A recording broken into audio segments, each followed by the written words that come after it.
সন্তানদেরকে তো আসলে সন্তান তো মা-বাবার মাধ্যমেই বড় হয়। আমাদের দৃষ্টিভঙ্গিটা অবশ্যই আগে ঠিক করতে হবে। কারণ ইভেন একটা সুস্থ বাচ্চা কেমন হওয়া উচিত, সে দেখতে কেমন হবে, এটার সুস্থ দৃষ্টিভঙ্গিও কিন্তু আমাদের নেই।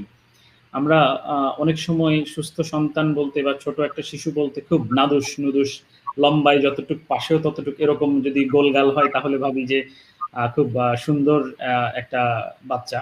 এর থেকে যদি একটু হালকা পাতলা দেখা যায় তখন কিন্তু আমরা ন্যাগিং করতে থাকি। এই তুই খাস না, বা মা-বাবাকে বলি যে হ্যাঁ, তুমি কি ওকে খাওয়াও না? মানে বিভিন্ন ধরনের কমেন্টস কিন্তু শুনতে হয়। যেরকম আমরা আ আমরা সেই ফার্মের মুরগির উদাহরণ দেই, আর দেশি মুরগির উদাহরণ দেই। যে দেশি মুরগি ধরতে কি হয়? ২-৩ জন দৌড়ানো লাগে। দেখা যেত আগে যখন কোন গ্রামে গেলে বলত যে হ্যাঁ, মুরগিটা ঘরের মুরগিটা ধরে নিয়ে আয়। তাকে কিন্তু দৌড়াতে হতো। ২-৩ জন মিলে দৌড়ে-টোড়ে তারপর সেই মুরগিটা ধরতে পেরেছে। আর বর্তমানে ফার্মের মুরগিটা কি? ফার্মের মুরগি যদি আমরা কিনতে যাই, তখন দেখা যায় তাকে কিন্তু বেঁধেও রাখা হয় না। সে মোটামুটি ওখানে এমনভাবে আছে, আমাকে ধরো আর জবে করো। এরকম একটা ব্যাপার।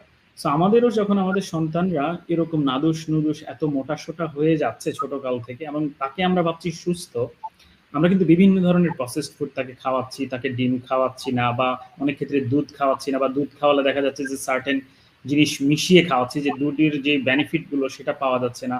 বা বার্গারের কথা বলছি, এবং এরকম কথা আমরা শুনেছি যে সে কোক ছাড়া কিছু খায় না। আমার ছেলে পানি খায় না। পানিও খায় না, দুধও খায় না, শুধু প্রতি বেলায় বা প্রতি সময় সে কোক খাচ্ছে ড্রিংকস হিসেবে। এবং এদের রেজাল্টটা আমরা কিন্তু বুঝতে পারছি।